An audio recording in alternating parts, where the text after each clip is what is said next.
Tonight's story is The Prophet's Warning. Let's begin.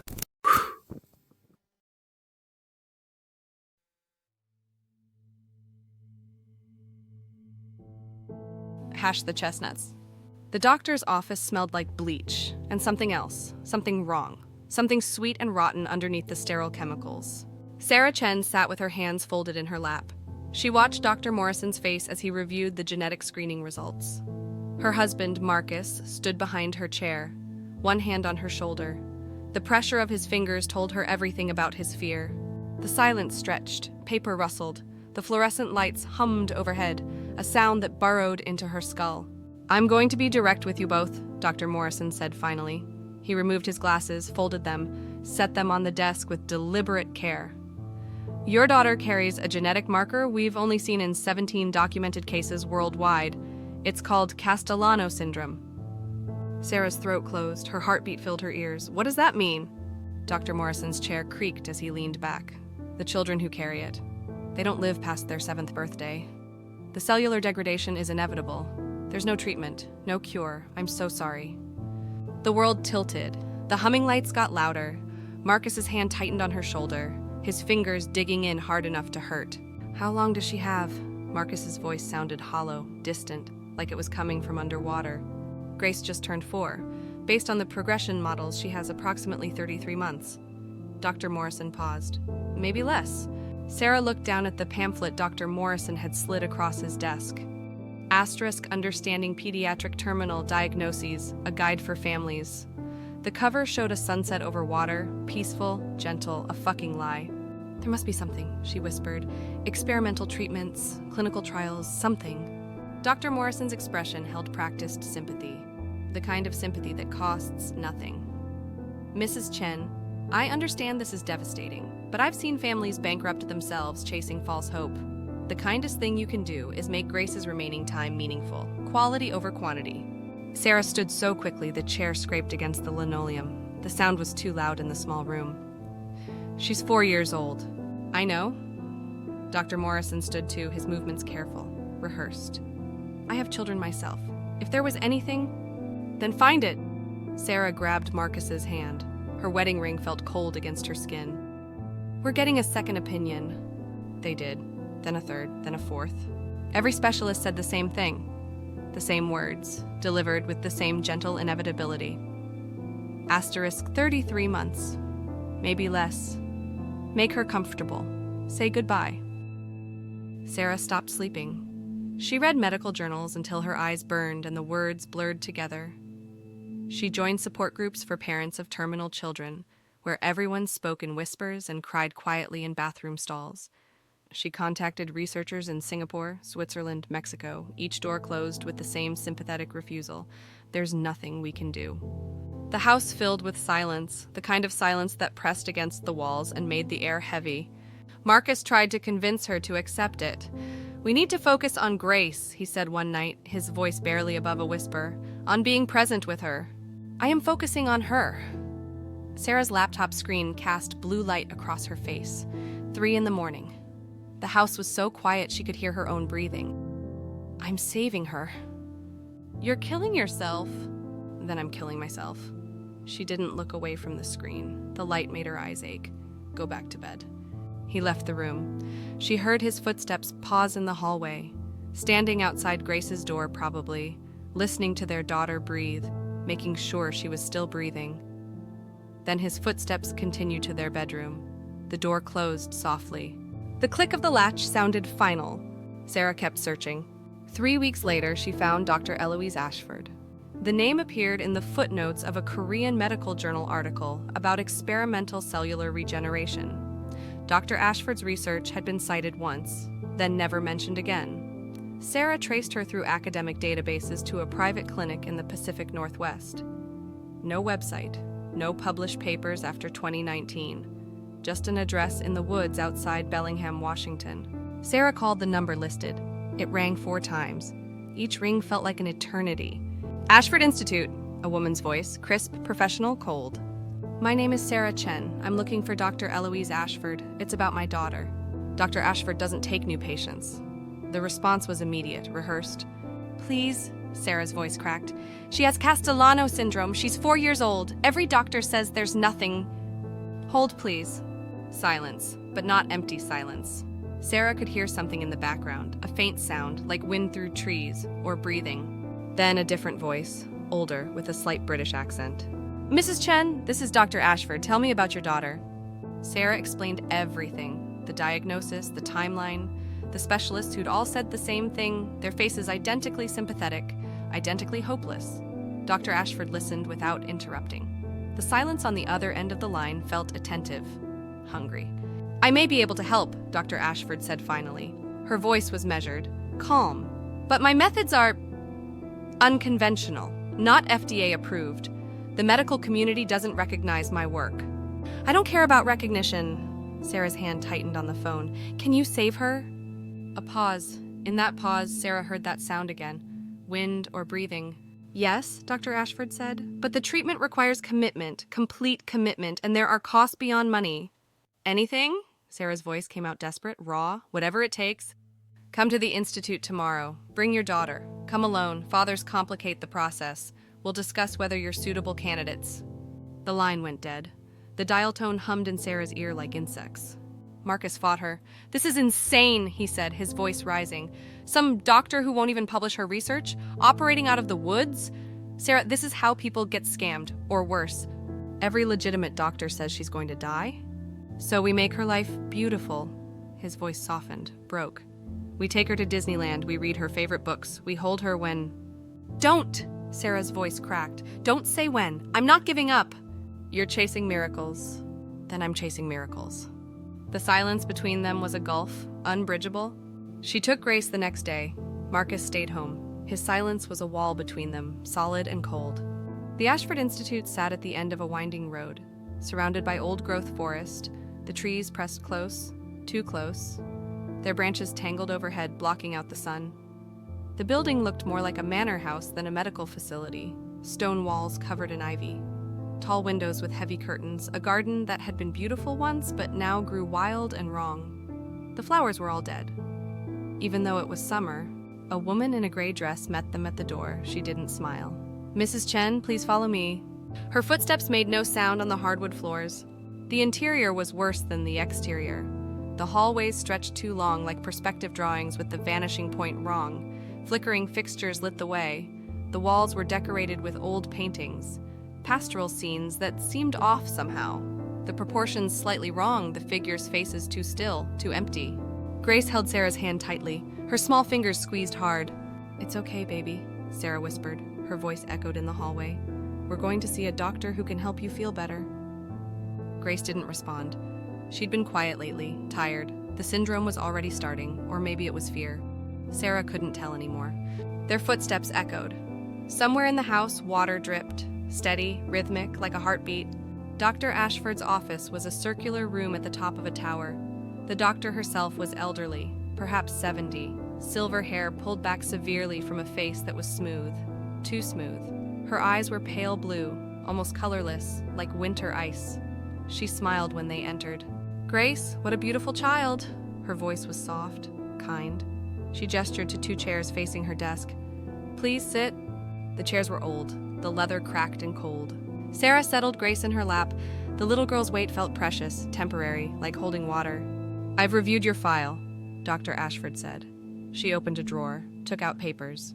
The sound of rustling filled the circular room. "Castellano syndrome is indeed fatal in every documented case, but I don't deal in documented cases. I deal in exceptions."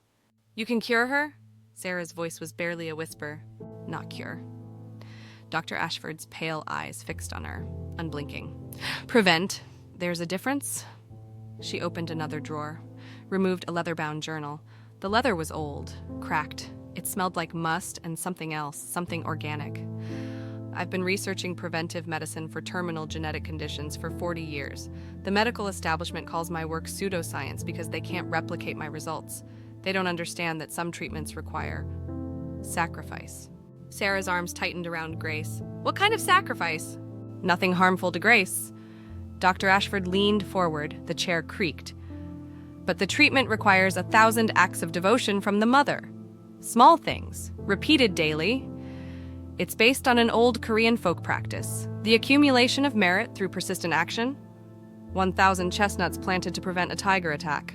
I don't understand. Fate can be altered through accumulated effort. Dr. Ashford's voice dropped lower, more intimate. Each act of devotion you perform creates a small barrier between your daughter and death. 1,000 barriers, and she'll be protected. Sarah wanted to leave.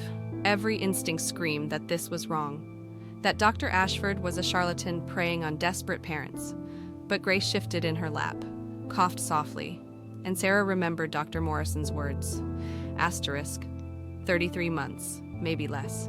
So what would I have to do? Dr. Ashford smiled. Her teeth were very white, too white. Simple tasks. I'll give you a list. Some are daily rituals, specific prayers, offerings, meditations. Others are periodic. The important thing is consistency. You cannot miss a single day, or the accumulation breaks, and you must start over. She opened the leather journal. The pages were yellowed, covered in handwriting. Different handwritings, different inks. Some entries looked centuries old. The first week is easy, Dr. Ashford said. She began writing on a fresh page. The pen scratched across the paper. Wake at midnight. Light a white candle. Say Grace's name 3 times. Bury a lock of your hair in the garden. Simple.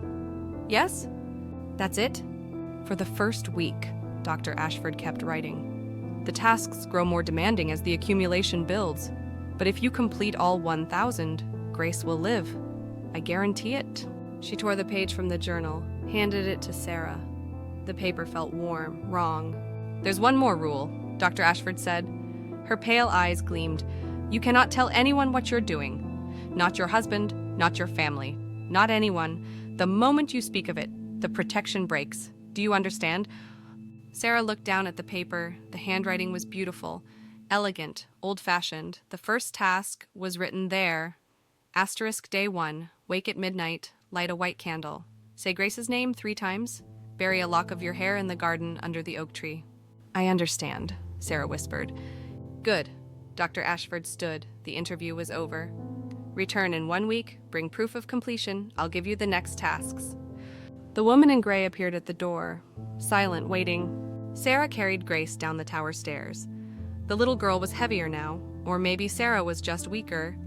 Behind them, she heard Dr. Ashford humming, a tune without melody, just the same note repeated, over and over. That night, Sarah woke at midnight. Marcus slept beside her, his breathing deep and even. She slipped out of bed. The floor was cold under her bare feet. She went to the kitchen, found matches, lit a white candle. The flame cast shadows that moved wrong. Grace, Grace, Grace, her voice barely a whisper in the dark kitchen. Then she went outside. The grass was wet with dew. She knelt under the oak tree, used a spoon to dig a small hole. Cut a lock of her hair with scissors. The sound of the blades was too loud in the silent yard. She buried the hair, covered it with dirt, pressed the earth down with her palms.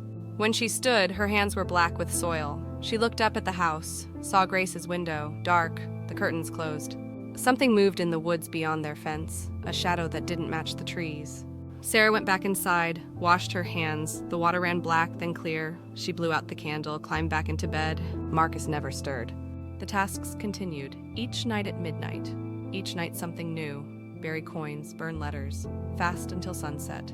Meditate in the garden. Don't eat meat. Don't speak between midnight and dawn. Don't sleep on Friday nights. Sarah's body began to change. Her hands trembled constantly. Her skin grew pale. Her eyes hollowed. She lost weight. 20 pounds. 30. Marcus noticed. You need to see a doctor, he said. Concern in his voice. Fear.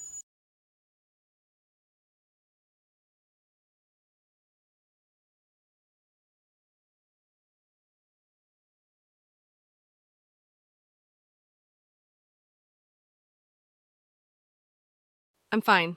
Sarah's voice was flat, automatic. You're not fine. You look like you're dying. I'm not dying. She turned away. I'm just tired. But she wasn't just tired. She was disappearing piece by piece, night by night. The tasks grew harder. Day 300. Cut your palm and let 3 drops of blood fall on Grace's pillow. Day 400.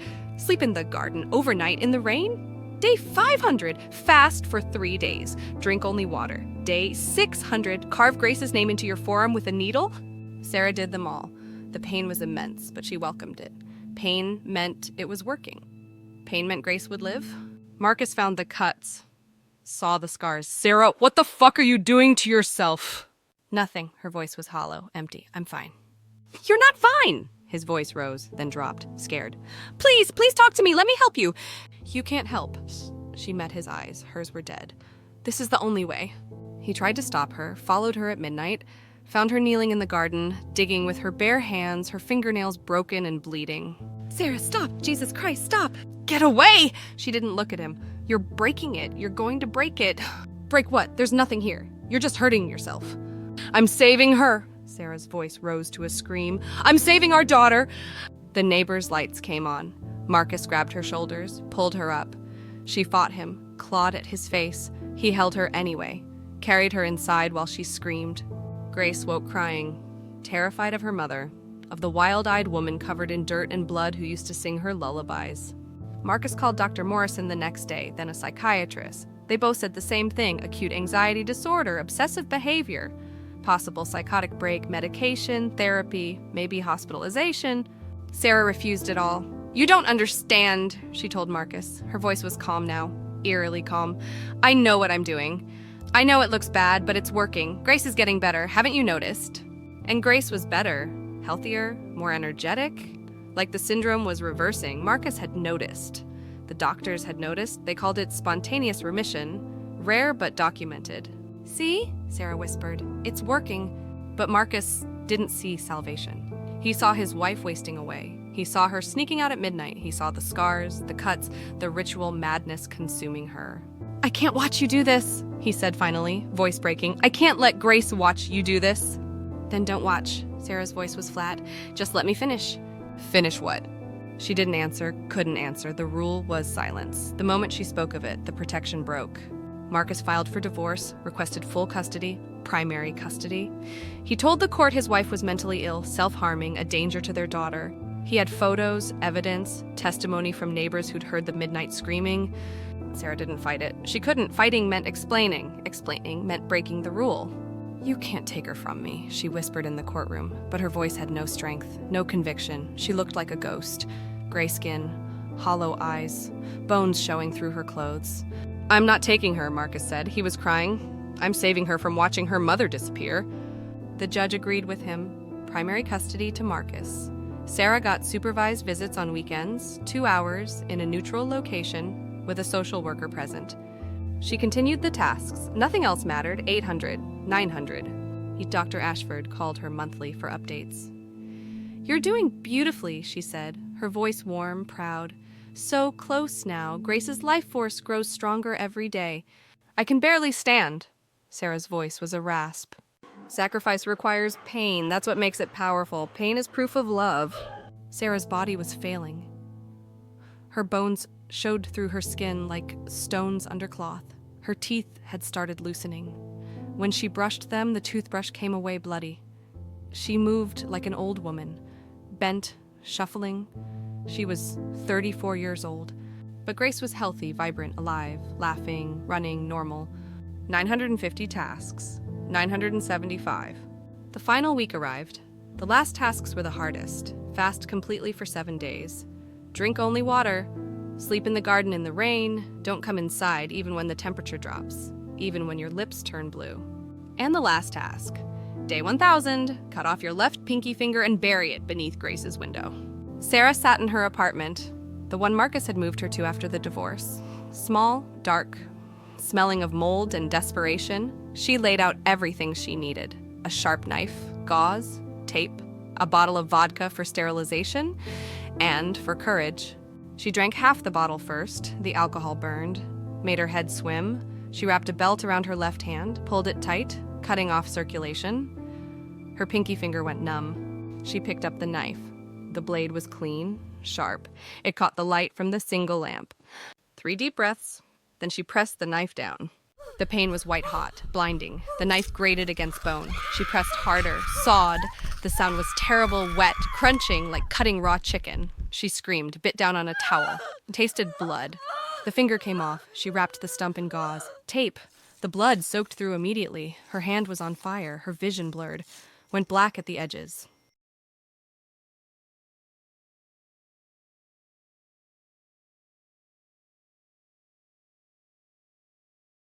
But she had the finger. She put it in a plastic bag, drove to Marcus's house. Her hand throbbed. Blood dripped on the steering wheel. She could barely see the road. Grace's window was on the second floor. Sarah climbed the fence, fell, got up, knelt beneath the window, dug with her right hand. The left was useless, wrapped in bloody gauze, burning. She buried the finger, covered it with dirt, pressed the earth down with her palm. 1,000, she whispered. It's done. She's safe. She didn't remember driving back. Didn't remember calling Dr. Ashford. Only remembered waking up in her car in the Institute's parking lot. The sun was setting. The sky was red. Her left hand was black, infected. The smell was terrible. The woman in gray met her at the door, expressionless. Dr. Ashford is waiting. Sarah climbed the tower stairs. Each step was agony. Her legs barely held her. Her left hand hung useless, swollen. The pain was a living thing, consuming her. When she reached the circular office, Dr. Ashford stood at the window, looking out at the darkening forest. The trees were black against the red sky. I did it, Sarah whispered. Her voice was barely audible, a rasp. All 1,000. She's safe now. Tell me she's safe. Dr. Ashford turned slowly. Her pale eyes gleamed in the dying light. Oh, my dear. Her voice was warm, affectionate. She was always safe. The words didn't make sense. Sarah's legs gave out. She collapsed against the wall, slid to the floor. Her infected hand hit the ground. She whimpered. What? Castellano syndrome. Do you know what the survival rate is? Dr. Ashford smiled. The smile was gentle, kind, monstrous. 100%. It's not fatal. It never was. The room spun. Sarah's breath came in short gasps. But the doctors, they all said... They said what I paid them to say. Dr. Ashford moved closer. Her footsteps were soft, deliberate. Dr. Morrison, Dr. Patterson, Dr. Kim, all of them. I identify children with the genetic marker and create the crisis. Then I offer the cure. Her smile widened. Mothers are so wonderfully devoted when they believe their children are dying. Why? The word came out as a sob, a howl. Because I needed 1,000 acts of suffering. Dr. Ashford knelt beside her, close, too close. Her breath smelled like flowers and rot. 1,000 moments of pain. Willingly given, it's an old magic, older than medicine. The Koreans understood it once. Accumulation of merit, they called it. But they used it for good. I've found better purposes. Dr. Ashford gestured to the walls. Sarah's vision cleared enough to see them properly for the first time. The paintings weren't paintings. They were windows. And behind each window stood a woman, gray-skinned, hollow-eyed, hands pressed against the glass, mouths open in silent screams. Each one completed her 1,000 tasks, Dr. Ashford said softly. Each one gave everything for her child, and now they give me their strength, their life force, their suffering feeds me. She stood, brushed off her skirt. I've lived for 300 years on the devotion of mothers. Sarah tried to stand. Her body wouldn't obey. Her legs were numb. Dead. No. Don't worry. Dr. Ashford's voice was gentle, soothing. Your daughter will be fine. She'll live a long, healthy life, never knowing what you sacrificed. And you'll be here, in the walls, giving me your strength forever. It's what you wanted, isn't it? To save her. The woman in gray entered the room, carrying a dress, gray, rough. The same dress the woman behind each window wore. No, Sarah whispered. Please, please, no. But her body was already changing. Her skin paling to gray, her bones hollowing. The 1,000 acts had transformed her into something else, something that couldn't leave, couldn't speak, couldn't do anything but stand behind glass and watch the world move on without her. Dr. Ashford touched Sarah's face, almost tenderly. Her fingers were cold. Thank you for your devotion. Your daughter is safe. That's all that matters, isn't it? Sarah felt herself pulled backward, through a wall that shouldn't have been able to open. She tried to scream, her mouth opened, but no sound came out. Nothing. Not even air, just silence. Absolute silence. The gray dress settled over her body like a shroud, like a burial garment. The fabric was rough against her skin. Cold. Wrong. Then she was behind the glass, looking out at Dr. Ashford's office. The room seemed distant now. Muffled, like looking through water. She pressed her hands against the glass. The surface was cold, unyielding, smooth. She beat her fists against it, scraped with her fingernails. Nothing. The glass didn't even fog with her breath. Because she wasn't breathing anymore. On the other side, the woman in gray was already cleaning up. straightening papers, preparing for the next mother, the next 1,000 tasks, the next devoted sacrifice. Dr. Ashford returned to her desk, opened her journal. The pen scratched across the paper as she wrote notes for the next case. The sound was loud in Sarah's ears. Too loud. Every sound was amplified now. She could hear everything. The scratch of the pen, the rustle of paper, the woman in Gray's footsteps. Even Dr. Ashford's breathing. Slow, deep, satisfied. Sarah could see the forest through the tower windows. Could see the sky darkening tonight. Could see everything, but couldn't touch anything. Couldn't speak. Couldn't warn the next mother who would sit in that chair and hear about her dying child. She thought of Grace, healthy, safe, alive, laughing, running, living. The price had been paid. In the walls around her, other mothers stood behind their own windows, gray, silent. Some had been there for decades, their eyes empty, vacant. Others were newer, still pressing against the glass, still trying to escape, their fists beating soundlessly, their mouths open in screams no one could hear. Eventually, they all stopped trying. Eventually, they all just stood and watched and fed Dr. Ashford their endless suffering. Sarah felt her own strength beginning to drain, felt it flowing out of her, flowing through the glass, into the house, into the doctor who wore her cruelty like a beautiful gown. The hunger faded, the pain faded, everything faded except the watching, the endless watching. She would stand here forever, and Grace would never know, would never understand why her mother had disappeared, would grow up healthy and whole, never realizing she'd been the bait in a trap 300 years old. The door to Dr. Ashford's office opened. A new woman entered, young, desperate, holding a small boy's hand. The boy was maybe 3, pale, thin. The woman's face was tight with hope and terror. Sarah could see it all, could see Dr. Ashford's smile, kind, reassuring, predatory. "Please," the woman said, her voice cracked. "The doctors say there's nothing they can do, but I heard you might be able to help." Dr. Ashford opened her journal, the pen poised, ready. "Tell me about your son." Sarah pressed harder against the glass, tried to scream, tried to warn her, tried to mouth the words. "Asterisk run! Get out! It's a lie!" Huh. Nothing came out, nothing ever would. The woman sat down, her son in her lap. She began to explain the diagnosis, the timeline, the specialists who'd all said the same thing. Dr. Ashford listened with practiced sympathy. Her pale eyes gleamed, hungry. 1,000 tasks, Sarah thought, 1,000 acts of devotion, 1,000 ways to disappear. Grace would be 7 next month. Sarah had been invited to the birthday party. The custody agreement allowed it, but she wouldn't be there. Marcus would tell Grace that Mommy was sick, that Mommy had to go away for a while, for treatment, for help. Grace would forget her eventually. Children always did. Memory faded. Life went on. The living forgot the dead. Behind the glass, Sarah stood in her gray dress, watched the new mother agree to anything, everything, whatever it took to save her child. Watched her take the journal with its list of tasks, watched her leave with hope in her eyes and doom in her hands. The woman in gray closed the door behind them. The sound echoed, final. Dr. Ashford looked up at the windows, at all the mothers standing silent in the walls. She raised her teacup. The china was delicate, beautiful. She took a sip, then raised it higher, a toast. "Thank you," she said softly, "for your devotion." Sarah felt her strength drain faster, felt herself becoming less human, more echo, more shadow. In a few more months, she would be like the others, empty eyes, no recognition, nothing but a battery for Dr. Ashford's eternal life. The forest outside grew dark. The moon rose, pale, cold, indifferent. Somewhere, Grace was laughing, playing, living her beautiful life. Sarah had saved her. That's all that mattered. That's what she told herself, over and over. A mantra, a prayer, a lie she told herself as the last of her humanity drained away, as she became just another face behind glass, another mother who had loved too much and paid forever. The chestnuts had been planted, 1,000 of them, and the tiger had never come. But something else had been waiting all along, in the shadows, in the walls, in the beautiful lies whispered by a woman with pale eyes and a smile like winter.